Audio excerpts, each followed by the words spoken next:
Hi everyone. ఈరోజైతే మా breakfast dosa and bonda అండి. దోశ పిండి ఉంటే ఆటోమేటిక్గా బోండా కూడా టిఫిన్గా ఉంటుంది మా హౌస్లో.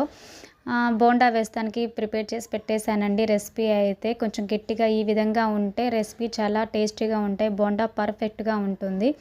ఆనియన్స్, మిర్చి ఇవన్నీ వేసుకొని మీకు ఏమేమి కావాలనుకుంటే కొత్తిమీర, కరివేపాకువి కూడా వేసేసుకొని ప్రిపేర్ చేసి పెట్టేసుకోండి. దోశ రెసిపీ కూడా కలిపి పెట్టేశాను కొంచెం పల్చగా.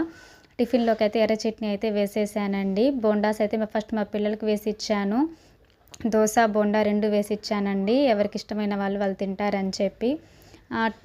బోండా అయితే చాలా టేస్టీగా ఉంటుందండి. మా పిల్లలైతే చాలా టేస్టీగా ఉన్నాయి అని చెప్పి బాగా తినేశారు. దోశ కూడా తినేశారు. ఇంకా నెక్స్ట్ మా లంచ్లోకి వచ్చేసరికి బెండకాయ పులుసు చేశానండి. బెండకాయ పులుసు, వైట్ రైస్, అందులో ఎగ్స్ అయితే బాయిల్ చేసి వేసేసానండి. ఈ రోజుకైతే మా లంచ్ రెసిపీ ఇదే.